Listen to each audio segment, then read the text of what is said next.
So in last several months, but even longer, expectedly, the most present disinformation narratives are those related to the Russian aggression to Ukraine and the events following that war. We have widespread narratives about Ukraine and Ukrainians presented as supporters of Nazism. We have a lot of Russian propaganda explaining that aggression towards Ukraine is not an aggression but a legitimate military intervention. Besides that, what occupies Montenegrin media space and disinformation space since the beginning of 2020 are disinformation narratives about the coronavirus and corona pandemic, even though the pandemic is in its low phase. And third, which is kind of local, specific for Montenegrin situation, we have constantly narratives that are coming from Serbia, by Serbian tabloids or media that are connected to the government of Serbia.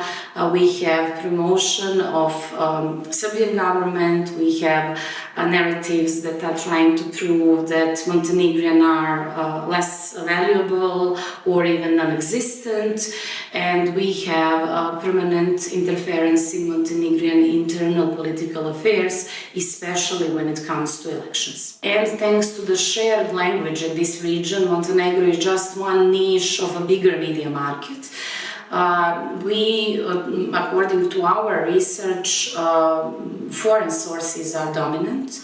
Amongst these foreign sources, we mainly have tabloids and influential media from Serbia, sometimes acting on their own and sometimes just being a channel of Russian propaganda that translates that and localizes that for the local populations. Besides that, we also have in Montenegro several right-wing portals, some of them non-registered, that are present source of this information.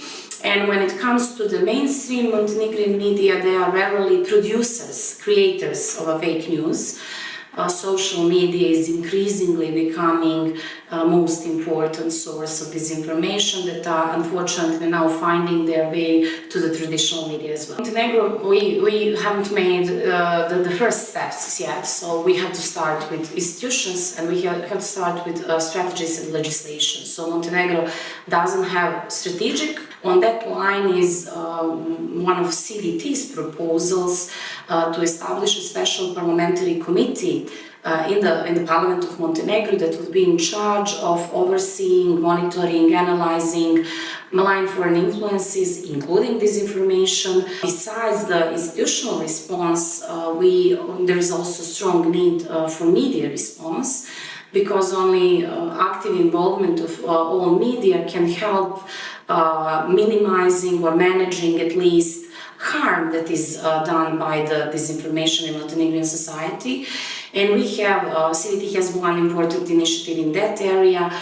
We are proposing establishment of the special fund for the media that would give to media needed resources to fight disinformation. Raskrinkravanje is doing only one small part of that job, which is debunking the fake news. But we need a lot more to be invested in analysis, in research, and especially in media literacy that is now becoming part of the school curriculums, but we would also need stronger involvement in civil society to support this effort.